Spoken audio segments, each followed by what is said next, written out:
Lion ಟಿವಿಯ top ನ್ಯೂಸ್ಗೆ ಸ್ವಾಗತ. ನಾನು ಬಸವರಾಜು. ರಾಜ್ಯದಲ್ಲಿ ಜಾತಿಗಣತಿ ಮುಂದೂಡಿಕೆ ಆಗುತ್ತಾ? ಜಾತಿಗಣತಿ ವಿರುದ್ಧ ಕೋರ್ಟ್ಗೆ PIL ಅರ್ಜಿ. ಸಿಎಂ ನೇತೃತ್ವದಲ್ಲಿ ದಿಢೀರ್ ಉನ್ನತ ಸಭೆ, ಜಾತಿಗಣತಿ ಮುಂದೂಡಲು ಸಚಿವರ ಜಗಳ. ಏನಾಯಿತು? ಸೆಪ್ಟೆಂಬರ್ 22ರಿಂದ ರಾಜ್ಯದಲ್ಲಿ ಜಾತಿಗಣತಿ ಆರಂಭವಾಗ್ತಿದೆ. ಆದರೆ ಜಾತಿಗಣತಿ ಆರಂಭಕ್ಕೆ ಹಲವಾರು ವಿಘ್ನ ಎದುರಾಗುತ್ತಿದೆ. ಜಾತಿಗಣತಿಯ ಕಾಲಂನಲ್ಲಿ ಹಿಂದೂ ಕ್ರಿಶ್ಚಿಯನ್ ಸೇರಿಸುವ ವಿವಾದ ಜೋರಾಗಿದೆ. ಪರ ವಿರೋಧದ ಮಧ್ಯೆ ಜಾತಿಗಣತಿ ಶುರುವಾಗುವ ಮೊದಲೇ ಮುಂದೂಡಿಕೆ ಮಾಡಬೇಕು ಅನ್ನುವಂತಹ ಮಾತು ಜೋರಾಗಿ ಕೇಳಿ ಬರ್ತಿದೆ.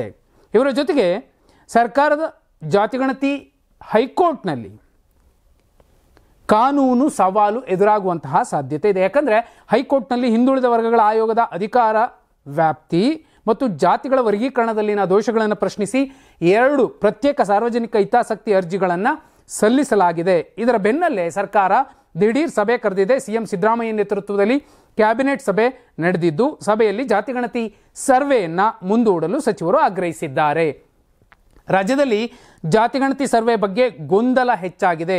331 ಜಾತಿಗಳು ಹೊಸದಾಗಿ ಸೇರ್ಪಡೆಯಾಗಿವೆ. ಇವುಗಳನ್ನು ಪರಿಗಣಿಸುವುದು ಕಷ್ಟ. ಹೀಗಾಗಿ ಜಾತಿಗಣತಿಯನ್ನೇ ಮುಂದೂಡಿದರೆ ಹೇಗೆ ಎಂದು ಸಚಿವ ಸಂಪುಟದಲ್ಲಿ ಪ್ರಸ್ತಾಪ ಆಗಿರುವಂಥದ್ದು. ಕ್ಯಾಬಿನೆಟ್ನಲ್ಲಿ ಸಿಎಂ ಸಿದ್ದರಾಮಯ್ಯ ಮೊದಲು ಜಾತಿಗಣತಿ ವರದಿ ಸಂಬಂಧ ಸಚಿವರ ಬಳಿ ವೈಯಕ್ತಿಕ ಅಭಿಪ್ರಾಯ ಸಂಗ್ರಹಕ್ಕೆ ಮುಂದಾಗಿದ್ದರು. ಈ ವೇಳೆ ದಲಿತ ಸಮುದಾಯದ ಸಚಿವರು ಜಾತಿಗಣತಿ ನಮ್ಮ ಕಾಂಗ್ರೆಸ್ ಪ್ರಣಾಳಿಕೆಯಲ್ಲೇ ಇದೆ, ಅದು ನಮ್ಮ ಪಾಲಿಸಿ, ಜಾತಿಗಣತಿಯಿಂದ ಹಿಂದೆ ಸರಿಯೋದು ಬೇಡ ಎಂದು ಆಗ್ರಹ ವ್ಯಕ್ತಪಡಿಸಿದ್ರು. ಆದರೆ ಇದಕ್ಕೆ ಆಕ್ಷೇಪ ವ್ಯಕ್ತಪಡಿಸಿದ ಲಿಂಗಾಯತ ಸಮುದಾಯದ ಸಚಿವರು ಹಾಗೂ ಒಕ್ಕಲಿಗ ಸಮುದಾಯದವರು ಸಚಿವರು ಏರು ಧ್ವನಿಯಲ್ಲಿ ವಿರೋಧಿಸಿದ್ರು.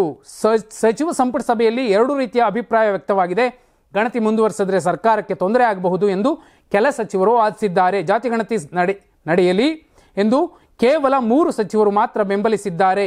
ಆ 3 ಸಿದ್ದರಾಮಯ್ಯ, ಸಂತೋಷ್ ಲಾಡ್, KH ಮುನಿಯಪ್ಪ.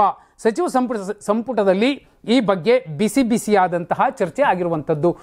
ತುಂಬ ಸಿಂಪಲ್. ಮೊದಲಿಂದಲೂ ಕೂಡ ಜಾತಿಗಣತಿ ಅಗತ್ಯ ಇಲ್ಲ ಅನ್ನೋದನ್ನ ಲಿಂಗಾಯತ ಸಮಾಜದ ಶಾಸಕರು ಮತ್ತು ಸಚಿವರು ಪ್ರತ್ಯಕ್ಷವಾಗಿ ಪರೋಕ್ಷವಾಗಿ ಬಹಿರಂಗವಾಗಿಯೂ ಕೂಡ ಹೇಳಿಕೆಗಳನ್ನು ಕೊಟ್ಟಿದ್ರು. ಅವರಷ್ಟೇ ಅಲ್ಲ, KPCC ಅಧ್ಯಕ್ಷ DK ಶಿವಕುಮಾರ್ ಅವರು, ಉಪಮುಖ್ಯಮಂತ್ರಿಗಳು, ಅವರೂ ಕೂಡ ಪ್ರತ್ಯಕ್ಷವಾಗೋ ಪರೋಕ್ಷವಾಗೋ ಅವರ ಟೀಮ್ ಮೂಲಕ ಜಾತಿಗಣತಿ ಆಗುವಂಥದ್ದು ಬೇಡ ಅಂತ ವಿರೋಧಿಸಿದ್ರು. ಆದರೆ ಈಗ ಸಚಿವ ಸಂಪುಟ ಸಭೆಯಲ್ಲೇ ಏರು ಧ್ವನಿಯಲ್ಲಿ ಜಗಳ ಕೂಡ ಆಗಿದೆ ಅನ್ನೋದನ್ನ ಸಾಕಷ್ಟು ಮಾಧ್ಯಮಗಳು ಕೂಡ ವರದಿ ಮಾಡಿವೆ. ಏರು ಧ್ವನಿಯಲ್ಲಿ ಮುಖ್ಯಮಂತ್ರಿಗಳನ್ನ ಮತ್ತು ಅವರ ನಡೆಯನ್ನ, ಜಾತಿಗಣತಿ ಮಾಡಬಾರ್ದು ಅನ್ನುವಂತಹ ನಡೆಯನ್ನ ವಿರೋಧಿಸಿದ್ದಾರೆ. ಅತ್ಯಂತ ಸ್ಪಷ್ಟವಾಗಿ ಒಕ್ಕಲಿಗ ಲಿಂಗಾಯತ ಸಮಾಜದ ಸಚಿವರುಗಳು ಜಾತಿಗಣತಿ ಮಾಡಿದ್ರೆ ಸರ್ಕಾರಕ್ಕೆ ಕೆಟ್ಟ ಹೆಸರು ಬರುತ್ತೆ, ಈ ಹಿಂದೆ ಹೇಗೆ ಲಿಂಗಾಯತ ಪ್ರತ್ಯೇಕ ಧರ್ಮದ ಗಂಭೀರ ವಿವಾದ ಸರ್ಕಾರಕ್ಕೆ ಕಳಂಕವಾಯಿತು ಅದೇ ರೀತಿ ಆಗುತ್ತೆ ಅನ್ನುವಂತಹ ಎಚ್ಚರಿಕೆಯನ್ನು ನೀಡಿರುವಂತಹ ಸಂದರ್ಭದಲ್ಲಿ ನೋಡಿ, ಹೇಳಿ ಕೇಳಿ ಅಹಿಂದ ಸರ್ಕಾರ ಅಂತ ಹೇಳ್ಕೊಳ್ಳುವಂಥದ್ದು. ಅಹಿಂದ ಮತಗಳ ಪಾಲಿನಿಂದ, ಆ ಮತ ಭಿಕ್ಷೆಯಿಂದ ಗೆದ್ದಂತಹ ಬಹುಪಾಲು ಶಾಸಕರು ಸಚಿವರು ಇವತ್ತು ಜಾತಿಗಣತಿಯನ್ನು ವಿರೋಧಿಸ್ತಿದ್ದಾರೆ ಅನ್ನುವುದನ್ನು ಮೇಲ್ನೋಟಕ್ಕೆ ಈ ವರದಿಯಿಂದ ನಾವು ಕಾಣಬಹುದು. ಆದಾಗ್ಯೂ ಇದು ಅಹಿಂದ ಸರ್ಕಾರ.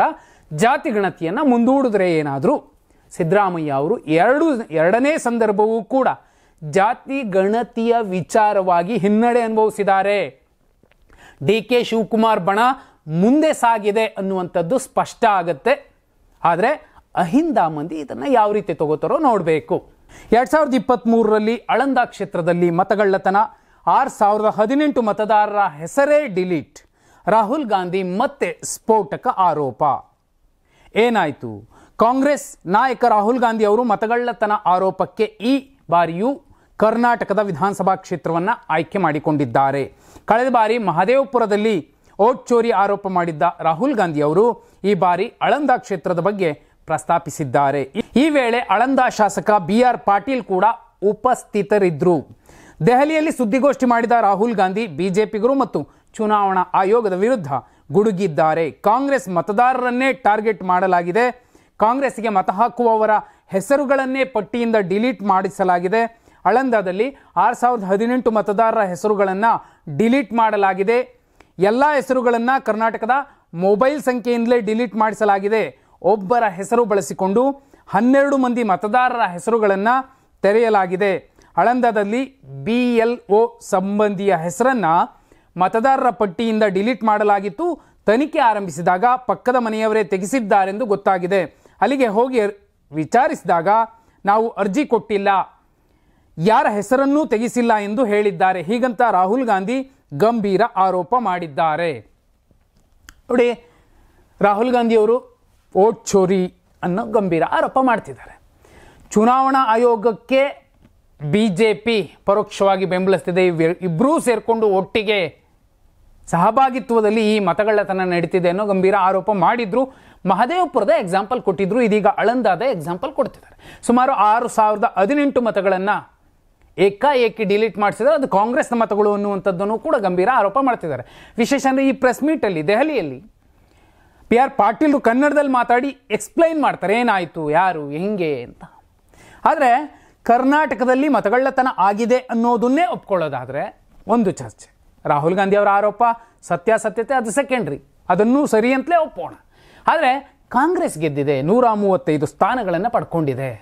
ವಿಶೇಷ ಅಂದರೆ JDS ಮತ್ತು BJP ಸುಮಾರು 31 ವಿಧಾನಸಭಾ ಕ್ಷೇತ್ರಗಳಲ್ಲಿ ಕಾಂಗ್ರೆಸ್ ಕೂಡ ವೋಟ್ ಚೋರಿ ಮಾಡಿದೆ. ಮಾಲೂರು ಅದಕ್ಕೆ ಎಕ್ಸಾಂಪಲ್ ಅಂತ ದಿನೇಶ್ ಗುಂಡೂರಾವ್ ಅವರ ಗಾಂಧಿನಗರದಿಂದ ಹಿಡಿದು SS ಮಲ್ಲಿಕಾರ್ಜುನ್ ಅವರ ದಾವಣಗೆರೆ ಉತ್ತರದಿಂದ ಹಿಡಿದು ಸುಮಾರು 4-5 ಹಾಲಿ ಸಚಿವರು KH ಮುನಿಯಪ್ಪ ಅವರ ಕ್ಷೇತ್ರವನ್ನು ಸೇರಿದಂತೆ ಸುಮಾರು 31 ವಿಧಾನಸಭಾ ಕ್ಷೇತ್ರಗಳ ಮೇಲೂ ಕೂಡ ಇಂಥದ್ದೇ ಆರೋಪ ಮಾಡ್ತಿದ್ದಾರೆ. ಇವರದ್ದು ಆರೋಪ. ಆದರೆ ಚುನಾವಣಾ ಆಯೋಗ ಈ ಬಗ್ಗೆ ಒಂದು ಕ್ಲಾರಿಟಿಯನ್ನು ಕೊಡಬೇಕು. ಇಲ್ಲಾಂದರೆ ಇಬ್ಬರಿಗೂ ಕೂಡ ಅವಕಾಶ ಇರುತ್ತೆ ಕೋರ್ಟ್ಗೆ ಹೋಗಬಹುದು. ಎರಡನೇ ಸುದ್ದಿ, ಮತಗಳ್ಳತನ ಅಕ್ರಮಕ್ಕೆ ಜ್ಞಾನೇಶ್ ಕುಮಾರ್ ಸಾಥ್, ಕೇಂದ್ರ ಚುನಾವಣಾ ಆಯುಕ್ತರ ವಿರುದ್ಧ ಆರೋಪ, ಅಕ್ರಮ ಬಿಡಿ ಅಂತ ರಾಹುಲ್ ಗಾಂಧಿ ವಾರ್ನಿಂಗ್. ಮತಗಳ್ಳತನ ಆರೋಪಕ್ಕೆ ಸಂಬಂಧಪಟ್ಟಂತೆ ಕಾಂಗ್ರೆಸ್ ನಾಯಕ ರಾಹುಲ್ ಗಾಂಧಿ ಎರಡನೇ ಮಹತ್ವದ ಸುದ್ದಿಗೋಷ್ಠಿ ನಡೆಸಿದ್ದಾರೆ. OBC ಮತದಾರರನ್ನು ಉದ್ದೇಶಪೂರ್ವಕವಾಗಿ ಕೈಬಿಟ್ಟಿರುವ ಬಗ್ಗೆ ಪ್ರಶ್ನಿಸಿದ್ದಾರೆ. ಕೇಂದ್ರ ಚುನಾವಣಾ ಆಯುಕ್ತ ಜ್ಞಾನೇಶ್ ಕುಮಾರ್ ಅವರ ವಿರುದ್ಧ ತೀವ್ರ ವಾಗ್ದಾಳಿಯನ್ನು ನಡೆಸಿದ್ದಾರೆ. ಪ್ರಜಾಪ್ರಭುತ್ವ ವ್ಯವಸ್ಥೆಯನ್ನು ನಾಶ ಮಾಡುತ್ತಿರುವ ಶಕ್ತಿಗಳ ಜೊತೆ ಮುಖ್ಯ ಚುನಾವಣಾ ಆಯುಕ್ತರು ಕೈಜೋಡಿಸಿದ್ದಾರೆ. ಮತದಾರರ ಪಟ್ಟಿ ಅಕ್ರಮಕ್ಕೆ ಸಂಬಂಧಿಸಿದಂತೆ ಕಳೆದ ಫೆಬ್ರವರಿ 23ರಂದು ಕರ್ನಾಟಕದ CID FIR ದಾಖಲಿಸಿಕೊಂಡಿದೆ. ಅಕ್ರಮಕ್ಕೆ ಸಂಬಂಧಪಟ್ಟಂತೆ ದಾಖಲೆ ನೀಡುವಂತೆ 18 ಪತ್ರ ಬರೆದಿದೆ. ಆದರೆ ಚುನಾವಣಾ ಆಯೋಗ ಈವರೆಗೂ ದಾಖಲೆ ನೀಡಿಲ್ಲ. ಚುನಾವಣಾ ವ್ಯವಸ್ಥೆಗಳನ್ನು ಸರಿಪಡಿಸುವುದು ನನ್ನ ಕೆಲಸವಲ್ಲ, ಈ ವ್ಯವಸ್ಥೆಯಲ್ಲಿ ಕ್ರಿಯಾಶೀಲನಾಗಿ ಭಾಗಿಯಾಗುವುದು ಮಾತ್ರ ನನ್ನ ಕೆಲಸ. ಆದರೆ ಈ ಕೆಲಸ ಮಾಡಬೇಕಾದ ಸಾಂವಿಧಾನಿಕ ಸಂಸ್ಥೆ ಆಳುವ ಪಕ್ಷದ ಪರ ಕೆಲಸ ಮಾಡ್ತಿದೆ. ಈ ಕಾರಣಕ್ಕೆ ನಾನು ಈ ವ್ಯವಸ್ಥೆಯನ್ನು ಸರಿಪಡಿಸುವ ಜವಾಬ್ದಾರಿ ಹೊರಬೇಕಿದೆ. ಚುನಾವಣೆಯಲ್ಲಿ BJPಗೆ ಅನುಕೂಲ ಮಾಡಿಕೊಡುವ ಉದ್ದೇಶದಿಂದ ಮುಖ್ಯ ಚುನಾವಣಾ ಆಯುಕ್ತ ಜ್ಞಾನೇಶ್ ಕುಮಾರ್ ನೇತೃತ್ವದಲ್ಲಿ ಅಕ್ರಮ ನಡೆಸಲಾಗಿದೆ. ಈ ಅಕ್ರಮಗಳನ್ನು ಬಿಟ್ಟು ಪಾರದರ್ಶಕವಾಗಿ ಮತದಾರರ ಪಟ್ಟಿ ಸಿದ್ಧಪಡಿಸಬೇಕು. ಇಲ್ಲವಾದಲ್ಲಿ ಮುಂದಿನ ದಿನಗಳಲ್ಲಿ ದೇಶದ ಜನತೆ ತಕ್ಕ ಪಾಠ ಕಲಿಸಲಿದ್ದಾರೆ ಅಂತ ರಾಹುಲ್ ಗಾಂಧಿ ಅವರು ಎಚ್ಚರಿಸಿದ್ದಾರೆ. ಇಲ್ಲಿ ತುಂಬ ಸ್ಪಷ್ಟವಾಗಿ ರಾಜ್ಯದ ಎಕ್ಸಾಂಪಲ್ ಕೊಡ್ತಿದ್ದಾರೆ. ಮಹದೇವಪುರ ಆಯಿತು, ಆಳಂದ. ಜೊತೆಯಲ್ಲಿ ರಾಜ್ಯದ CID ತನಿಖಾ ಸಂಸ್ಥೆ ಕೇಂದ್ರ ಚುನಾವಣಾ ಆಯೋಗಕ್ಕೆ ಪತ್ರ ಬರೆಯುತ್ತೆ. ಏನಂತ? FIR ದಾಖಲಿಸಿಕೊಂಡು 18 ಪತ್ರ ಬರೆದಿರುವಂಥದ್ದು. ಅಕ್ರಮಕ್ಕೆ ಸಂಬಂಧಪಟ್ಟಂತೆ ದಾಖಲೆಗಳನ್ನು ಒದಗಿಸುವಂತೆ ಆಯೋಗಕ್ಕೆ ಕೋರಿರುವಂಥದ್ದು. ಆದರೆ ದಾಖಲೆ ಇನ್ನೂ ಕೊಟ್ಟಿಲ್ಲ. ಯಾಕಂದರೆ ಅವರು ಅಕ್ರಮ ಮಾಡಿದ್ದಾರೆ, ಆ ಕಾರಣಕ್ಕೋಸ್ಕರ CIDಗೆ ಯಾವುದೇ ದಾಖಲೆ ಕೊಡ್ತಿಲ್ಲ ಅನ್ನುವಂಥದ್ದನ್ನು ಇಲ್ಲಿ ರಾಹುಲ್ ಗಾಂಧಿಯವರು ಗಂಭೀರ ಆರೋಪ ಮಾಡ್ತಿದ್ದಾರೆ. ಇದು ಇಲ್ಲಿ ತುಂಬ ಸೂಕ್ಷ್ಮವಾಗಿ ನೋಡಿ, ಚುನಾವಣಾ ಆಯೋಗ ಮತ್ತು CID ಯಾವ ಸಂಸ್ಥೆಯ ಜೊತೆಯಲ್ಲಿ ಯಾವ ರೀತಿ ವರ್ತಿಸ್ತಿದೆ, ವ್ಯವಹರಿಸ್ತಿದೆ, ಇದು ಕಾನೂನಿನ ಚೌಕಟ್ಟಿನಲ್ಲಿ ಮೌಲ್ಯಮಾಪನ ಆಗಬೇಕಾಗಿರುವಂತಹ ವಿಚಾರವಾಗಿದೆ. ಮೂರನೇ ಸುದ್ದಿ, ರಾಹುಲ್ ಗಾಂಧಿ ಆರೋಪ ನಿರಾಧಾರ, ಯಾವುದೇ ಮತವನ್ನು ಅಳಿಸಲು ಸಾಧ್ಯವಿಲ್ಲ, ಕೇಂದ್ರ ಚುನಾವಣಾ ಆಯೋಗದಿಂದ ಸ್ಪಷ್ಟನೆ. ಕರ್ನಾಟಕದ ಆಳಂದ ಸೇರಿ ದೇಶದ ಹಲವೆಡೆ ಮತಗಳ್ಳತನವಾಗಿದೆ ಅಂತ ರಾಹುಲ್ ಗಾಂಧಿ ಗಂಭೀರ ಆರೋಪ ಮಾಡಿದ್ದಾರೆ. ದೆಹಲಿಯ ಸುದ್ದಿಗೋಷ್ಠಿಯಲ್ಲಿ ಆಳಂದ ಶಾಸಕ BR ಪಾಟೀಲ್ ಎದುರೇ ಆರೋಪಿಸಿದ್ದಾರೆ. ಇದರ ಜೊತೆಗೆ ಮತಗಳ್ಳತನದಲ್ಲಿ ಭಾಗಿಯಾಗಿರುವವರನ್ನು ಮುಖ್ಯ ಚುನಾವಣಾ ಆಯುಕ್ತ ಜ್ಞಾನೇಶ್ ಕುಮಾರ್ ರಕ್ಷಿಸುತ್ತಿದ್ದಾರೆ ಅಂತಲೂ ವಾಗ್ದಾಳಿ ನಡೆಸಿದ್ದಾರೆ. ರಾಹುಲ್ ಗಾಂಧಿ ಆರೋಪವನ್ನು ಕೇಂದ್ರ ಚುನಾವಣಾ ಆಯೋಗ ಸ್ಪಷ್ಟವಾಗಿ ತಳ್ಳಿ ಹಾಕಿದೆ. ಈ ಎಲ್ಲ ಆರೋಪ ನಿರಾಧಾರ ಅಂತ ಹೇಳಿದೆ. ಅಷ್ಟೇ ಅಲ್ಲ, ರಾಹುಲ್ ಗಾಂಧಿ ಮಾಡಿರುವ ಆರೋಪಗಳು ತಪ್ಪಾಗಿದ್ದು ಆಧಾರ ರಹಿತವಾಗಿವೆ. ಯಾವುದೇ ಸಾರ್ವಜನಿಕರು ಆನ್ಲೈನ್ನಲ್ಲಿ ಯಾವುದೇ ಮತವನ್ನು ಅಳಿಸಲು ಸಾಧ್ಯವಿಲ್ಲ. ಒಬ್ಬ ವ್ಯಕ್ತಿಗೆ ತಮ್ಮ ಅಭಿಪ್ರಾಯವನ್ನು ತಿಳಿಸಲು ಅವಕಾಶ ನೀಡದೆ ಯಾವುದೇ ಮತದಾರರನ್ನ ಪಟ್ಟಿಯಿಂದ ತೆಗೆದುಹಾಕಲು ಸಾಧ್ಯವಿಲ್ಲ ಎಂದು ಚುನಾವಣಾಧಿಕಾರಿಗಳು ಸ್ಪಷ್ಟಪಡಿಸಿದ್ದಾರೆ. 2023ರಲ್ಲಿ ಮತದಾರರನ್ನ ಮೋಸದಿಂದ ಅಳಿಸಲು ಪ್ರಯತ್ನಗಳೆಲ್ಲ 2023ರಲ್ಲಿ ಮತದಾರರನ್ನ ಮೋಸದಿಂದ ಅಳಿಸಲು ಪ್ರಯತ್ನಗಳೆಲ್ಲವನ್ನೂ ಮಾಡಿದ್ರೂ ಅವೆಲ್ಲವೂ ಕೂಡ ವಿಫಲವಾಗಿವೆ ಎಂದು ಚುನಾವಣಾ ಆಯೋಗ ಸ್ಪಷ್ಟನೆಯನ್ನು ಕೊಟ್ಟಿರುವಂಥದ್ದು ಕೂಡ ಇಲ್ಲಿ ನಾವು ನೋಡಬಹುದು. ಇನ್ನು ಮುಂದಿನ ಸುದ್ದಿ, ಕೆಂಪೇಗೌಡರ ಬೆಂಗಳೂರು ಗುಂಡಿಯೂರು. ಇದಕ್ಕೆಲ್ಲ CM Siddaramaiah, DCM D K Shivakumar ಕಾರಣ.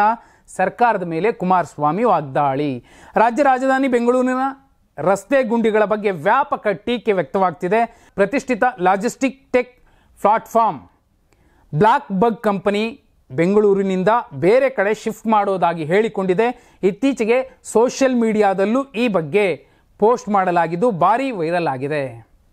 ಕೇಂದ್ರ ಸಚಿವ ಎಚ್ ಡಿ ಕುಮಾರಸ್ವಾಮಿ ಅವರು ಬೆಂಗಳೂರನ್ನ ಗುಂಡಿಯೂರು ಅಂತ ವ್ಯಂಗ್ಯವಾಡಿ ಕಿಡಿಕಾರಿದ್ದಾರೆ. ನಾಡಪ್ರಭು ಕೆಂಪೇಗೌಡರು ಕಟ್ಟಿದಂತಹ ಹೆಮ್ಮೆಯ ಬೆಂಗಳೂರು ನಗರದ ಪ್ರತಿಷ್ಠೆಗೆ ಘೋರ ಪೆಟ್ಟು ಬಿದ್ದಿದೆ. ಬೆಂಗಳೂರು ಈಗ ಗುಂಡಿಯೂರು ಆಗಿ ಕುಖ್ಯಾತಿಯಾಗುತ್ತಿರುವುದು ದುರ್ದೈವ ಎಂದಿದ್ದಾರೆ. ಮುಖ್ಯಮಂತ್ರಿ, ಉಪಮುಖ್ಯಮಂತ್ರಿ ಇಬ್ಬರು ಈ ಅಪಮಾನಕ್ಕೆ ಹೊಣೆಗಾರರು.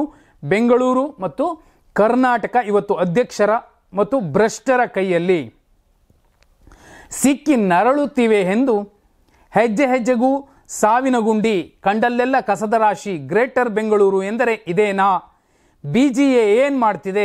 ಜನರ ತೆರಿಗೆ ದುಡ್ಡು ನುಂಗಿ ಗೊರಕೆ ಹೊಡೆಯುತ್ತಿದೆಯಾ? ಕನ್ನಡಿಗರ ಸ್ವಾಭಿಮಾನವನ್ನ ಗುಂಡಿ ಪಾಲು ಮಾಡಿದೆ. ಕಂಪನಿಗಳು ರಾಜ್ಯ ಸರ್ಕಾರದ ಮೇಲೆ ಭರವಸೆಯನ್ನು ಕಳ್ಕೊಂಡು ನೆರೆ ರಾಜ್ಯಗಳತ್ತ ವಲಸೆ ಹೋಗ್ತಿವೆ. ಕಂಪನಿಗಳಿಗೆ ನನ್ನ ಮನವಿ ಇಷ್ಟೇ, ನೀವು ಬೆಂಗಳೂರು ಬಿಡುವುದು ಬೇಡ. ಈ ನಗರಕ್ಕೆ ಮಹಾನ್ ಪರಂಪರೆ, ಹಿನ್ನೆಲೆ ಇದೆ. ಈ ಎಮ್ಮೆ ಚರ್ಮದ ಸರ್ಕಾರಕ್ಕೆ ಪಾಠ ಕಲಿಸ್ತೀವಿ. ನಿಮ್ಮ ಜೊತೆ ನಾವು ಇಡೀ ಕರ್ನಾಟಕದ ಜನತೆ ಇದ್ದೇವೆ, ಹೋಗ್ತೇವೆ ಎನ್ನುವ ಮಾತನ್ನ ಮನಸ್ಸಿನಿಂದ ತೆಗೆದು ಬಿಡಿ. ನಾವೆಲ್ಲರೂ ಸೇರಿ ಬೆಂಗಳೂರು ನಗರವನ್ನು ಬದಲಾಯಿಸೋಣ. We will make Bengaluru great again ಅಂತ ಕುಮಾರಸ್ವಾಮಿ ಪೋಸ್ಟ್ ಮಾಡಿದ್ದಾರೆ. ಉಪಮುಖ್ಯಮಂತ್ರಿ ಡಿಕೆ ಶಿವಕುಮಾರ್ ಅವರು ನಗರದ ರಸ್ತೆ ಗುಂಡಿ ಮುಚ್ಚುವ ಕಾರ್ಯ ಆರಂಭಗೊಂಡಿದೆ, ನವೆಂಬರ್ ವೇಳೆಗೆ ಗುಂಡಿ ಮುಕ್ತಗೊಳಿಸಲಾಗುವುದು ಅನ್ನುವಂತಹ ಭರವಸೆಯನ್ನ ನೀಡಿದ್ದಾರೆ. 6ನೇ ಸುದ್ದಿ, ಬಹುಮುಖ್ಯವಾದಂತಹ ಸುದ್ದಿ, ಬಂಗ್ಲೆಗುಡ್ಡದಲ್ಲಿ ಮತ್ತೆ 2 ತಲೆಬುರುಡೆಗಳು. ಅಸ್ಥಿಪಂಜರಗಳಲ್ಲಿ ಬಹುತೇಕ ಪುರುಷರದ್ದು ಎನ್ನಲಾಗುತ್ತಿದೆ. ಧರ್ಮಸ್ಥಳದಲ್ಲಿ ಮಹತ್ವದ ಸಾಕ್ಷ್ಯ ಸಂಗ್ರಹ. ಧರ್ಮಸ್ಥಳ ಬುರುಡೆ ಪ್ರಕರಣ ಮತ್ತೆ ಸದ್ದು ಮಾಡಿದೆ. ಈಗ ಧರ್ಮಸ್ಥಳದ ಬಂಗ್ಲೆಗುಡ್ಡದಲ್ಲಿ ಮಾನವನ ಅವಶೇಷಗಳು ಪತ್ತೆಯಾಗಿವೆ. ಸದ್ಯ ಇದು ರಾಜ್ಯದಲ್ಲಿ ಭಾರೀ ಚರ್ಚೆಗೆ ಕಾರಣವಾಗಿದೆ. ಪ್ರಾಥಮಿಕ ಮಾಹಿತಿಯಂತೆ ಪತ್ತೆಯಾದ ತಲೆಬುರುಡೆಗಳು ಇತ್ತೀಚಿನವು ಅನ್ನೋದಾಗಿ ಗೊತ್ತಾಗಿದೆ. ಇವು ಬಹುತೇಕ ಪುರುಷರದ್ದು ಅಂತ SIT ಮೂಲಗಳು ಶಂಕೆ ವ್ಯಕ್ತಪಡಿಸಿವೆ. ಬಂಗ್ಲೆಗುಡ್ಡ ಮೀಸಲು ಅರಣ್ಯ ಪ್ರದೇಶದಲ್ಲಿ SIT ಶೋಧ ಕಾರ್ಯಾಚರಣೆ ನಡೆಸಿದೆ. ಈ ವೇಳೆ ತಲೆಬುರುಡೆ, ದವಡೆ, ಇತರೆ ಅಸ್ಥಿಪಂಜರದ ಭಾಗಗಳು ಕಂಡುಬಂದಿವೆ. ವಿವಿಧ ಭಾಗಗಳಲ್ಲಿ ಹರಡಿರುವ ಸ್ಥಿತಿಯಲ್ಲಿ ಪತ್ತೆಯಾಗಿವೆ. ವಿಧಿವಿಜ್ಞಾನ ವೈದ್ಯರ ಪ್ರಾಥಮಿಕ ಅಭಿಪ್ರಾಯದ ಪ್ರಕಾರ ಅವರು ಆತ್ಮಹತ್ಯೆ ಮಾಡಿಕೊಂಡಿರಬಹುದು ಎಂಬ ಅನುಮಾನ ವ್ಯಕ್ತವಾಗಿದೆ. ಆದರೆ ಅದು ನಿಖರವಾಗಿ ಆತ್ಮಹತ್ಯೆ ಪ್ರಕರಣವೇ ಎನ್ನುವುದಕ್ಕೆ ಇನ್ನಷ್ಟು ದೃಢೀಕರಣ ಬೇಕು ಎನ್ನುವುದು SIT ಅಧಿಕಾರಿಗಳು ಸ್ಪಷ್ಟವಾಗಿ ಹೇಳಿದ್ದಾರೆ. ಇದು ಸಿಂಪಲ್. SIT ತನಿಖಾಧಿಕಾರಿಗಳು ಹೇಳೋಕೆ ಮುಂಚೆನೇ ಬಹುಪಾಲು ಮಾಧ್ಯಮಗಳು ಹೇಳುವ ಸರಳ ಸುಂದರ ಸುಳ್ಳುಗಳು 4-5 ಇದಾವೆ. ಸಿಕ್ಕಂತಹ ಬುರುಡೆ ಮನುಷ್ಯರದ್ದಲ್ಲ, ನಾಯಿ, ನರಿ, ಕೋಳಿ, ಕೋತಿಯದ್ದು ಅನ್ನುವಂಥದ್ದು 1ನೇದು. 2ನೇದು ಅದು ಗಂಡಸಿನದ್ದು ಅನ್ನುವಂಥದ್ದು 2ನೇದು. 3ನೇದು ಅಲ್ಲಿ ಅಂದರೆ ಬುರುಡೆ ಸಿಕ್ಕಂತಹ ಜಾಗದಲ್ಲಿ ವಿಷದ ಬಾಟ್ಲಿ ಇತ್ತು, ಹಗ್ಗ ಇತ್ತು, ಅವರು ಆತ್ಮಹತ್ಯೆ ಮಾಡ್ಕೊಂಡಿದ್ದಾರೆ ಅನ್ನುವಂತಹ ಶರ ಬರೆಯುವಂಥದ್ದು 3ನೇದು. 4ನೇದು ಇದೆಲ್ಲವೂ ಕೂಡ ಷಡ್ಯಂತ್ರ, ಯಾರೋ ಮಾಡಿಸ್ತಿರುವಂಥದ್ದು ಅಂತ. 5ನೇದ್ದು ಎಲ್ಲಕ್ಕಿಂತಲೂ ಮುಖ್ಯವಾದಂಥದ್ದು, ಇಲ್ಲಿ ಬುರುಡೆ ಗ್ಯಾಂಗ್ ಕೆಲಸ ಮಾಡ್ತಿದೆ ಅನ್ನುವಂಥದ್ದನ್ನು ಹೇಳುವಂಥದ್ದು. ಇಷ್ಟೂ ಕೂಡ ಈಗ ಮೇನ್ ಸ್ಟ್ರೀಮ್ ಮಾಧ್ಯಮಗಳು ಹೇಳುತ್ತಾ ಬಂದಿರುವಂತಹ ಸರಳ ಸುಂದರ ಸುಳ್ಳುಗಳು. 5 ಸರಳ ಸುಂದರ ಸುಳ್ಳುಗಳನ್ನು ಹೇಳ್ತಾ ಬರ್ತಿವೆ. ಆದರೆ SIT ತನಿಖಾಧಿಕಾರಿಗಳಾಗಲಿ, ವಿಧಿವಿಜ್ಞಾನ ಪ್ರಯೋಗಾಲಯದ ವರದಿಯಾಗಲಿ, ಅಥವಾ ಮ್ಯಾಜಿಸ್ಟ್ರೇಟ್ ಕೋರ್ಟ್ ಮುಂದೆ ಸಬ್ಮಿಟ್ ಮಾಡಿರುವಂತಹ ಒಂದು ಮಹತ್ವದ ದಾಖಲೆ ಆಗಲಿ, ಈಗ ಸಿಕ್ಕಿರುವಂಥದ್ದು ಮನುಷ್ಯರದ್ದಲ್ಲ, ಇದು ನಾಯ್ದು ಕೋತಿದು ಹೇಳಿಲ್ಲ. ಆದಾಗ್ಯೂ ಮೈನ್ ಸ್ಟ್ರೀಮ್ ಮಾಧ್ಯಮಗಳು ಕೇವಲ 6 ನಿಮಿಷಕ್ಕೆ ಅಲ್ಲಿ ಸಿಕ್ಕಂತಹ ತಲೆಬುರುಡೆಗಳ ಸಿಕ್ಕಂಥ 6 ನಿಮಿಷಕ್ಕೆ ಅದರ ಜಡ್ಜ್ಮೆಂಟನ್ನು ಬರ್ಕೊಡ್ತೀವಿ. AI ಜಮಾನದಲ್ಲಿ AI ಜಡ್ಜ್ಮೆಂಟನ್ನು ಬರ್ಕೊಡ್ತೀವಿ. ಆ ಜಡ್ಜ್ಮೆಂಟ್ಗಳಿಗೆಲ್ಲ ಜನ ವಿಶ್ವಾಸಾರ್ಹತೆ ಅನ್ನುವಂತಹ ಮಾನದಂಡ ಅಥವಾ ಅವರ ಕೈಗೆ ಸಿಗುವಂತಹ ದಂಡದಿಂದ ಭಾರಿಸುವ ಮೂಲಕ ಪ್ರತ್ಯುತ್ತರವನ್ನು ಅಥವಾ ಒಂದು ಬಹುಮಾನವನ್ನು ಗಿಫ್ಟನ್ನು ಕೊಡುವ ದಿನಗಳು ಬಾಕಿ ಇಲ್ಲ. ಇನ್ನು 7ನೇ ಸುದ್ದಿ, ರಾಜ್ಯದಲ್ಲಿ ಜಾತಿಗಣತಿ ಜಟಾಪಟಿಯ ಮಧ್ಯೆ ಹುಬ್ಬಳ್ಳಿಯಲ್ಲಿ ನಾಳೆ ಬೃಹತ್ ಸಮಾವೇಶ, ದಿಂಗಾಲೇಶ್ವರ ಶ್ರೀಗಳ ನೇತೃತ್ವದಲ್ಲಿ ಸಂದೇಶ. ರಾಜ್ಯದಲ್ಲಿ ಜಾತಿಗಣತಿಯ ಹಿನ್ನೆಲೆಯಲ್ಲಿ ವೀರಶೈವ ಲಿಂಗಾಯತ ಹಾಗೂ ಲಿಂಗಾಯತ ಧರ್ಮದ ಪ್ರತಿಪಾದಕರಲ್ಲಿ 3-4 ಕವಲುಗಳಾಗಿವೆ. ಒಬ್ಬೊಬ್ಬರದ್ದು ಒಂದೊಂದು ವಾದ ಮಂಡಿಸುತ್ತಿರುವುದರಿಂದ ಸಮೀಕ್ಷೆಯ ಜಾತಿ ಧರ್ಮದ ಕಾಲಂನಲ್ಲಿ ಏನು ನಮೂದಿಸಬೇಕು ಎನ್ನುವ ಬಗ್ಗೆ ವೀರಶೈವ ಲಿಂಗಾಯತ ಹಾಗೂ ಉಪಪಂಗಡಗಳಲ್ಲಿ ಗೊಂದಲ ಸೃಷ್ಟಿಯಾಗಿದೆ. ದಿಂಗಾಲೇಶ್ವರ ಸ್ವಾಮೀಜಿ ನೇತೃತ್ವದಲ್ಲಿ ಹುಬ್ಬಳ್ಳಿಯ ನೆಹರು ಮೈದಾನದಲ್ಲಿ ಬೃಹತ್ ಏಕತಾ ಸಮಾವೇಶವನ್ನು ಆಯೋಜಿಸಿದ್ದಾರೆ. ಈ ಸಮಾವೇಶದಲ್ಲಿ 1,000ಕ್ಕೂ ಹೆಚ್ಚು ಮಠಾಧೀಶರು ಹಾಗೂ 1 ಲಕ್ಷಕ್ಕೂ ಹೆಚ್ಚು ಜನರು ಭಾಗವಹಿಸಲಿದ್ದಾರೆ. ಕರ್ನಾಟಕ, ಮಹಾರಾಷ್ಟ್ರ, ಆಂಧ್ರ ಪ್ರದೇಶ ಹಾಗೂ ತೆಲಂಗಾಣದಿಂದಲೂ ಭಾಗವಹಿಸುವ ನಿರೀಕ್ಷೆ ಇದೆ.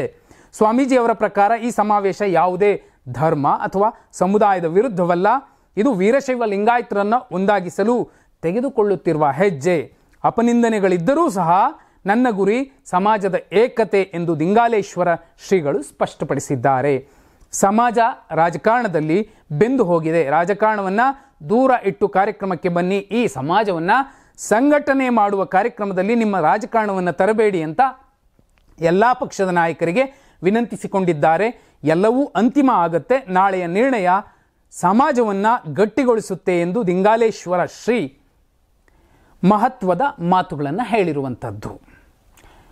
ಈ ಜಾತಿ ಗಣತಿಯ ಸಮೀಕ್ಷೆ ಶುರುವಾದಾಗಲಿಂದಲೂ ಒಂದೋ ಅದು ಸಿದ್ದರಾಮಯ್ಯ ಸರ್ಕಾರ ಅಂತಲೋ ಅಥವಾ ಅದು ಕಾಂಗ್ರೆಸ್ ಸರ್ಕಾರ ಅಂತಲೋ ಒಂದು ವಿವಾದ ಅಪವಾದ ಅಂಟಿಕೊಂಡೇ ಬರ್ತಿದೆ. ಆದರೆ ಈಗ ಚರ್ಚೆ ಆಗ್ತಿರುವಂತಹ ವಿಚಾರ ಏನಿದೆ ಸರಿಯಾದದ್ದೇ. ಯಾಕಂದರೆ ಈಗ ಜಾತಿಗಳ ಪಟ್ಟಿಯಲ್ಲಿ ಕುರುಬ, ಈಡಿಗ, ವಿಶ್ವಕರ್ಮ, ಬಿಲ್ಲವ ಅಥವಾ ಮೊಗವೀರ ಅಥವಾ ಏನೇ ಇರಬಹುದು. ಹೀಗೆ ಇದ್ದರೆ ಅಥವಾ ಇನ್ನೂ ಒಳಪಂಗಡಗಳೇನಾದರೂ ಇದ್ದರೆ ಬೆಲ್ಚದ್ ಅಥವಾ ಇಳಿಗೇರ್, ಗುತ್ತೇದಾರ್ ಈ ಥರದ್ದಿದ್ದರೆ ಅದನ್ನು ಸರಿ ಅನ್ಬೋದು. ಆದರೆ ಕುರುಬ ಕ್ರಿಶ್ಚಿಯನ್, ಈಡಿಗ ಕ್ರಿಶ್ಚಿಯನ್ ಇವರು ಏನು ಮಾಡ್ತಿದ್ದಾರೆ ಅಂದರೆ ಮೇಲ್ನೋಟಕ್ಕೆ ಅನಿಸುವಂಥದ್ದು. ಕುರುಬ ಕ್ರಿಶ್ಚಿಯನ್ ಅಂತ ಅಂದ್ಕೊಳ್ಳೋಣ. ಕುರುಬ ಕ್ರಿಶ್ಚಿಯನ್ ಅಂದರೆ ನೀವು ಅವರನ್ನು ಕುರುಬರ ಪಟ್ಟಿಗೆ ಸೇರಿಸ್ತೀರೋ ಅಥವಾ ಕ್ರಿಶ್ಚಿಯನ್ರ ಪಟ್ಟಿಗೆ ಸೇರಿಸ್ತೀರೋ? ಓಕೆ, ಇದನ್ನು ಹೀಗೆ ಇಟ್ಕೊಳ್ಳೋಣ. ಕುರುಬ ಕ್ರಿಶ್ಚಿಯನ್ ಇದೆ ಅನ್ನೋದಾದರೆ ಕನ್ವರ್ಟ್ ಆಗಿರುವಂತಹ ಮುಸಲ್ಮಾನರು, ಹಿಂದೂ ಸಮಾಜದಿಂದ ಕನ್ವರ್ಟ್ ಆಗಿರುವಂಥವ್ರು ಯಾರಾದರೂ ಇದ್ದರೆ ಅವರನ್ನು ಯಾವ ರೀತಿ ಕೌಂಟ್ ಮಾಡ್ಕೋತೀರಿ? ಆ ಪಟ್ಟಿಯಲ್ಲಿ ಆ ಹೆಸರುಗಳಿದಾವ? ಕುರುಬ ಕ್ರಿಶ್ಚಿಯನ್ ಇದೆ ಅನ್ನೋದಾದರೆ ಕನ್ವರ್ಟ್ ಆದಂತಹ ಮುಸ್ಲಿಂ ಹಿಂದಿನ ಜಾತಿಯನ್ನು ಕೂಡ ಮೆನ್ಷನ್ ಮಾಡಬೇಕಾಗತ್ತಲ್ಲ. ಹಾಗೆ ಲೆಕ್ಕ ಹಾಕುವಾಗ ಅವರನ್ನು ಕ್ರಿಶ್ಚಿಯನ್ ಅಂತ ಕನ್ಸಿಡರ್ ಮಾಡ್ತಿರೋ ಅಥವಾ ಕುರುಬ ಅಂತ ಕನ್ಸಿಡರ್ ಮಾಡ್ತಿರೋ? ಅಥವಾ ಅವರನ್ನು ಈಡಿಗ ಕ್ರಿಶ್ಚಿಯನ್ ಅಂತಿದ್ರೆ ಕ್ರಿಶ್ಚಿಯನ್ಗೆ ಸೇರಿಸ್ತಿರೋ ಈಡಿಗ್ರಿಗೆ ಸೇರಿಸ್ತಿರೋ? ಇಂತಹ ಗೊಂದಲಗಳ ಮಧ್ಯೆ ಜಾತಿಯ ಪಕ್ಕ ಮತ್ತೊಂದು ಧರ್ಮವನ್ನು ಸೇರಿಸುವಂಥದ್ದು ಕೂಡ ಕಿಡಿವತ್ತಿಸುವಂತಹ ಪ್ರಯತ್ನವೇ ಆಗುತ್ತೆ. ಯಾಕೆ ಆ ಥರ ವಿವಾದಾತ್ಮಕವಾದಂತಹ ಒಂದು ಚರ್ಯೆಗಳನ್ನು ಸರ್ಕಾರ ತಗೊಳ್ತೋ ಗೊತ್ತಿಲ್ಲ. ಬೇಕಂತಲೇ ತಗೊಂತೋ ಗೊತ್ತಿಲ್ಲದೆ ತಗೊಂತೋ ಗೊತ್ತಿಲ್ಲ. ಆದರೆ ಇದರ ಅಗತ್ಯ ಏನಿತ್ತು? ಒಂದು, ಇಲ್ಲಿ ಜಾತಿ ಜನಗಣತಿ ಸಮೀಕ್ಷೆ ಏನಾಗ್ತಿದೆ, ನಿಮ್ಮ ಲೆಕ್ಕಾಚಾರದಲ್ಲೇ ನೋಡಿದ್ರೆ ಅಹಿಂದ ಸರ್ಕಾರ ಅಂತ ಅಂತೀರಿ ಅಥವಾ ಅಹಿಂದ ಸರ್ಕಾರನೇ ಅಂದ್ಕೊಳ್ಳೋಣ. ಈಗ ಜಾತಿಗಳು ಅಂತ ಕೌಂಟ್ ಮಾಡೋದಾದರೆ ಈಗ ಯಾರು ಕೇವಲ ಹಿಂದೂಗಳ ಗಣತಿ ಮಾತ್ರ ಆಗುತ್ತೆ, ಮುಸಲ್ಮಾನರದ್ದು ಮತ್ತು ಕ್ರಿಶ್ಚಿಯನ್ರದ್ದು ಆಗ್ತಿದೆಯಾ, ಆಗುತ್ತಾ? ಮತ್ತು ಅವರೇನಾಗಬೇಕು? ವಿವಾದ ಈಗ ಬರೀ ಕುರುಬ ಕ್ರಿಶ್ಚಿಯನ್, ಈಡಿಗ ಕ್ರಿಶ್ಚಿಯನ್ ಅನ್ನೋ ಹಂತಕ್ಕೆ ಮಾತ್ರ ಇದೆ ಅನ್ನೋದಾದರೆ ನಾಳೆ ಇಲ್ಲಿಗೆ ಬರುತ್ತೆ. ಮತ್ತು ಇಲ್ಲಿ ಇನ್ನೂ ಒಂದು ವೀರಶೈವ ಲಿಂಗಾಯತ ಧರ್ಮ ಅಂತ ಬರೆಸ್ಬೇಕು, ಹಿಂದೂ ಧರ್ಮ ಅಂತ ಬರೆಸ್ಬೇಕು. ಈಗ ದಿಂಗಾಲೇಶ್ವರ ಶ್ರೀಗಳ ನೇತೃತ್ವದಲ್ಲಿ 1000 ಸ್ವಾಮೀಜಿಗಳ ಒಂದು ಮಹತ್ವದ ಸಮಾವೇಶ ಸಭೆ ಈ ಗೊಂದಲಕ್ಕೆ ಒಂದು ನಾಂದಿ ಹಾಡುವಂತಹ ಪ್ರಯತ್ನವನ್ನು ಮಾಡ್ತಿರುವಂಥದ್ದು ಸ್ಪಷ್ಟವಾದಂತಹ ಸಂದೇಶ. ಇನ್ನು 8ನೇ ಸುದ್ದಿ, ಬಿಗ್ ಬಾಸ್ ರಂಜಿತ್ ಮನೆಯಲ್ಲಿ ಗಲಾಟಿ, ಅಕ್ಕ ಮತ್ತು ತಮ್ಮನ ಮಧ್ಯೆ ಆಸ್ತಿ ಕಿತ್ತಾಟ, ಬಿಗ್ ಬಾಸ್ ಶೋನಲ್ಲೂ ಜಗ್ಗಿ ಜೊತೆ ಜಗಳ. ಬಿಗ್ ಬಾಸ್ ಖ್ಯಾತಿಯ ನಟ ರಂಜಿತ್ ಮತ್ತೆ ಕುಟುಂಬ ಕಲಹದಿಂದ ಸುದ್ದಿಯಾಗಿದ್ದಾರೆ. ಬಿಗ್ ಬಾಸ್ ರಿಯಾಲಿಟಿ ಶೋನಲ್ಲಿ ವಕೀಲ ಜಗದೀಶ್ ಜೊತೆ ಜಗಳವಾಡಿ ಇಬ್ಬರೂ ಶೋನಿಂದ ಔಟ್ ಆಗಿದ್ರು. ನಟ ರಂಜಿತ್ ಈಗ ಅಕ್ಕ ಭಾವನ ಜೊತೆ ಆಸ್ತಿ ವಿವಾದದಲ್ಲಿ ಜಗಳಕ್ಕೆ ಇಳಿದಿದ್ದಾರೆ. ಅಮೃತಹಳ್ಳಿ ಫ್ಲಾಟ್ನಲ್ಲಿ ಅಕ್ಕ ರಶ್ಮಿ ಮತ್ತು ಅವರ ಪತಿ ಜಗದೀಶ್ ವಾಸಿಸುತ್ತಿದ್ರು. 2025ರಿಂದ ರಂಜಿತ್ ಕೂಡ ಅಲ್ಲೇ ವಾಸ ಮಾಡ್ತಿದ್ದಾರೆ. ಫ್ಲಾಟ್ ಸಹೋದರಿ ರಶ್ಮಿ ಹೆಸರಿನಲ್ಲಿ ಇದ್ರೂ ನಾನು ಹಣ ಹಾಕಿದ್ದೇನೆ, ಇಲ್ಲಿಂದ ಹೋಗುವುದಿಲ್ಲ ಎಂದು ರಂಜಿತ್ ಹಠ ಹಿಡಿದಿದ್ದಾರೆ. ಇದರಿಂದ ಅಕ್ಕ ತಮ್ಮನ ನಡುವೆ ಜಗಳ ಹೆಚ್ಚಾಗಿದೆ ಎನ್ನಲಾಗಿದೆ. ಗಲಾಟೆ ವೇಳೆ ಹಲ್ಲೆ ಆರೋಪ ಕೇಳಿ ಬಂದಿದ್ದು ರಂಜಿತ್ ಅವರ ಭಾವ ಜಗದೀಶ್ ಅವರ ಜೀವ ಬೆದರಿಕೆ ಪ್ರಕರಣ ದಾಖಲಿಸಿರುವಂಥದ್ದು. ಇಬ್ಬರ ಹೇಳಿಕೆಗಳನ್ನು ಅಮೃತಹಳ್ಳಿ ಪೊಲೀಸ್ ಠಾಣೆಯಲ್ಲಿ ಪೊಲೀಸರು ಆಲಿಸಿರುವಂಥದ್ದು. ಮಾಲೀಕತ್ವದ ವಿಚಾರ ಕೋರ್ಟ್ನಲ್ಲಿ ಬಗೆಹರಿಸಿಕೊಳ್ಳಿ ಅಂತ ಪೊಲೀಸರು ಸಲಹೆ ಕೊಟ್ಟಿದ್ದಾರೆ. ದೊಡ್ಡ ದೊಡ್ಡ ಮನೆಯವರು, ದೊಡ್ಡ ದೊಡ್ಡ ಮನೆಗಳಿಂದ ಬಂದವರು ಈ ರೀತಿ ಸಣ್ಣ ಸಣ್ಣ ವಿಚಾರಗಳಿಗೆ ಕಿತ್ತಾಡುವಂಥದ್ದು. ಮತ್ತು ಹೇಳಿ ಕೇಳಿ ಒಂದೇ ರಕ್ತ. ಕೂತು ಬಗೆಹರಿಸಿಕೊಳ್ಳಬಹುದಾದಂತಹ ವಿಚಾರಗಳನ್ನು ಬೀದಿ ತನಕ ತರುವಂಥದ್ದು ಕೂಡ ಅವರವರಿಗೆ ಬಿಟ್ಟ ವಿಚಾರ. ಅದು ಅವರ ಮನೆಯ ದೋಸೆಯ ತೂತಿನ ಲೆಕ್ಕ. ಇನ್ನು ಹ್ಯಾಂಡ್ ಶೇಕ್ ವಿವಾದ ತಣ್ಣಗಾಗುವ ಮೊದಲೇ ಮತ್ತೆ ಮುಖಾಮುಖಿ ಆಗಲಿರುವ ಇಂಡಿಯಾ ಪಾಕ್. ಭಾನುವಾರ ಭಾರತ ಪಾಕ್ ರೋಚಕ ಪಂದ್ಯ. ಏಷ್ಯಾ ಕಪ್ ಟೂರ್ನಿಯಲ್ಲಿ ಮತ್ತೆ ಬದ್ಧವೈರಿಗಳಾದ ಭಾರತ ಪಾಕಿಸ್ತಾನ ಮುಖಾಮುಖಿ ಆಗುತ್ತಿದೆ. ಕಳೆದ ಸೆಪ್ಟೆಂಬರ್ 14ರಂದು ಮೊದಲ ಇಂಡೋ ಪಾಕ್ ವಾರ್ ನಡೆದಿತ್ತು. ಟಾಸ್ ಸಮಯದಲ್ಲಿ ನಾಯಕ ಸೂರ್ಯ ಪಾಕ್ ನಾಯಕನ ಕೈ ಕುಲುಕಲಿಲ್ಲ. ಪಂದ್ಯ ಮುಗಿದ ಬಳಿಕ ಭಾರತ ತಂಡವು ಪಾಕಿಸ್ತಾನಿ ಆಟಗಾರರೊಂದಿಗೆ ಕೈ ಕುಲುಕಲಿಲ್ಲ. ಇದು ಎರಡೂ ದೇಶಗಳ ನಡುವೆ ಬಿಸಿ ಚರ್ಚೆಗೆ ಕಾರಣವಾಯಿತು. ಈ ಘಟನೆಯಿಂದ ಪಾಕಿಸ್ತಾನ ಕ್ರಿಕೆಟ್ ಮಂಡಳಿ ಅಸಮಾಧಾನ ವ್ಯಕ್ತಪಡಿಸಿತ್ತು. ಅಷ್ಟೇ ಅಲ್ಲ, ಟೂರ್ನಿ ಬಹಿಷ್ಕಾರದ ಬೆದರಿಕೆ ಕೂಡ ಹಾಕಿತ್ತು. ಈ ಹಿಂದೆ ನಡೆದ ಪಂದ್ಯದಲ್ಲಿ ಭಾನುವಾರ ಪಾಕಿಸ್ತಾನವನ್ನು ಸೋಲಿಸಿದೆ ಭಾರತ. ಪಾಕಿಸ್ತಾನ 127 ರನ್ಗಳಿಗೆ ಸೀಮಿತವಾಗಿದ್ದು ಟೀಂ ಇಂಡಿಯಾ 15.5 ಓವರ್ಗಳಲ್ಲಿ 3 ವಿಕೆಟ್ಗಳ ನಷ್ಟಕ್ಕೆ ಗುರಿ ತಲುಪಿತ್ತು. ಈ ಜಯದಿಂದ ಭಾರತ ತಂಡ ಅಗ್ರಸ್ಥಾನ ಪಡೆದಿದೆ.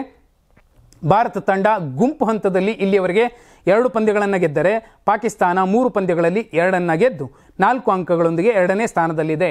ಹ್ಯಾಂಡ್ಶೇಕ್ ವಿವಾದ ಶಮನವಾಗುವ ಮುನ್ನವೇ ಭಾರತ ಮತ್ತು ಪಾಕಿಸ್ತಾನ ಸೆಪ್ಟೆಂಬರ್ 21ರಂದು ದುಬೈನಲ್ಲಿ ಮತ್ತೊಮ್ಮೆ ಮುಖಾಮುಖಿಯಾಗಲಿವೆ. ಎರಡೂ ತಂಡಗಳು ಸೂಪರ್ 4 ಹಂತಕ್ಕೆ ಅರ್ಹತೆ ಪಡೆದಿದ್ದು ಈ ಪಂದ್ಯ ಮತ್ತೆ ಕ್ರಿಕೆಟ್ ಪ್ರೇಮಿಗಳ ಗಮನ ಸೆಳೆದಿದೆ. ಕೈ ಕುಲುಕಲಿಲ್ಲ. ಯಾಕೆ ಕೈ ಕುಲುಕಬೇಕು? ಪಹಲ್ಗಾಮ್ನಂತಹ ದಾಳಿಯನ್ನು ಮಾಡಿದ್ದು ಮತ್ತು ದಾಳಿಯ ಸಂಚು ರೂಪಿಸಿದ್ದು ಪಾಕಿಸ್ತಾನ ಅಂತ ಇಡೀ ಜಗತ್ತಿಗೆ ಗೊತ್ತಿರುವಂತಹ ಸಂದರ್ಭದಲ್ಲಿ ಯಾಕೆ ಕುಲುಕಬೇಕು? ಒಟ್ಟಿಗೆ ಇದ್ದವರು ಓಕೆ, ಒಟ್ಟಿಗೆ ಸಾಗಬೇಕಲ್ವಾ? ಬೆಳಗ್ಗೆ ಇರಿದ್ರೆ ಜಗಳ ಕಾಲು ಕೆರ್ಕೊಂಬರುವಂಥದ್ದು ಇವೆಲ್ಲವೂ ಕೂಡ ನೋಡ್ತಾ ಯಾರೂ ಕೂಡ ಸುಮ್ಮನೆ ಇರೋದಿಲ್ಲ. ಅದೆಂತಹ ಜಾತ್ಯತೀತನೇ ಆಗಲಿ, ಭಾರತ ಮತ್ತು ಪಾಕಿಸ್ತಾನ ಅಂತ ಬಂದಾಗ ಭಾರತದ ಜೊತೆಯಲ್ಲಿ ನಿಲ್ಲೇಬೇಕಾಗುತ್ತೆ. ಅದು ತಾಯಿ ಧರ್ಮ. ಮತ್ತೆ ಪಾಕ್ ಮತ್ತು ಭಾರತ ಮ್ಯಾಚ್ ಅಂದರೆ ನೋಡು ಭಾರತವೇ ಗೆಲ್ಲಬೇಕು, ಭಾರತನೇ ಗೆಲ್ಲತ್ತೆ, ಅದೇ ನಿರೀಕ್ಷೆಯಲ್ಲಿ ಅದೇ ವಿಶ್ವಾಸದಲ್ಲಿ ಎಲ್ಲರೂ ಕೂಡ ಇರ್ತಾರೆ. ಎನಿವೆ, ಭಾರತ ತಂಡ ಈ ಮ್ಯಾಚಲ್ಲೂ ಕೂಡ ದಿಗ್ವಿಜಯವನ್ನು ಸಾಧಿಸಲಿ. ಇದಾಗಿತ್ತು ಇವತ್ತಿನ ಟಾಪ್ ನ್ಯೂಸ್. ನಾಳೆ ಒಂದಷ್ಟು ಸುದ್ದಿಗಳನ್ನು ತಗೊಂಡು ಸಮಗ್ರವಾಗಿ ಸರಳವಾಗಿ ವಿವರಿಸುವಂತಹ ಪ್ರಯತ್ನ ಮಾಡ್ತೀನಿ. ಧನ್ಯವಾದ. ಶುಭರಾತ್ರಿ.